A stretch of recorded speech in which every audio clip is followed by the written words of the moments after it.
we got a graphic for Tyler Breeze being in action later on in the show, and the announcer, Rich Brennan, who did the voiceover, big production fuck-up here, because he made a comment about how Tyler Breeze had just lost a number one contenders match to Sami Zayn last week. So how will he recover from that loss? And all I could think is, there was no match with Sami Zayn last week. What the hell is this guy talking about? So I hope they didn't just spoil a match that's coming up here on NXT in the next few weeks. They probably did.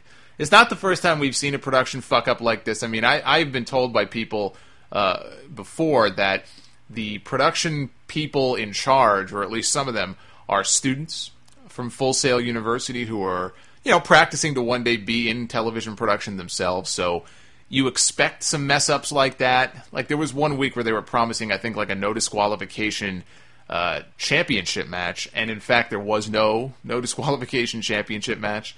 So hopefully they didn't spoil a future match here by saying that. Tyler Breeze was in action, though. He pinned CJ Parker with the beauty shot.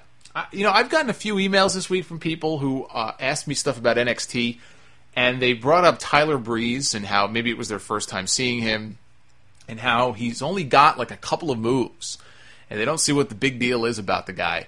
All I can say is that if you've never seen the guy's work before, I guess it would make sense that you would feel that way. But if you've seen him over a period of time, if you've seen a bunch of Tyler Breeze matches, he's got more than two moves. I don't really know where that criticism is coming from. I mean, even in this match, it wasn't a long match. It was pretty basic, but he busted out a nice standing Hurricane Karana at one point on CJ Parker, and into a flurry of punches. Very Shawn Michaels-esque, I thought, the way he pulled that off. I'm still a big Tyler Breeze fan. I'm a big fan of Breeze now as much as I was before. I just think, again, he's one of those guys who we probably haven't seen fully what he's capable of. But I would tell you to go back and watch the match he had with Kalisto, which was a few months ago. I have no idea what episode it was. I'm sure if you type it into the Google machine, it will tell you when Tyler Breeze and Kalisto had their match on NXT. And even a match that the match that he had with Sami Zayn, which was either on the last... not the last special, the one before that. Or watch him in that four-way on the last NXT special. I don't know how you can watch those matches and tell me that, hey, what's so special about this guy? He's only got two moves. Like, he's not John Cena. Okay, I don't know what that criticism is. I don't know where it's coming from. Maybe you need some Visine in your eyes, perhaps, but I disagree. I'm a big believer in Breeze. How far he'll go once he makes the main roster, I have no idea. I'm a little worried about the guy, quite frankly.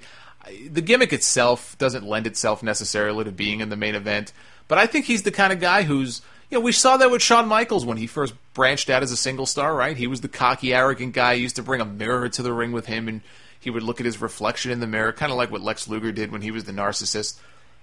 It's all about evolution, right? Those characters evolved. I mean, Lex Luger became a completely different character for completely different reasons. But Shawn Michaels, over time, he evolved. He evolved into a perfectly acceptable, believable, cocky, arrogant jerk heel.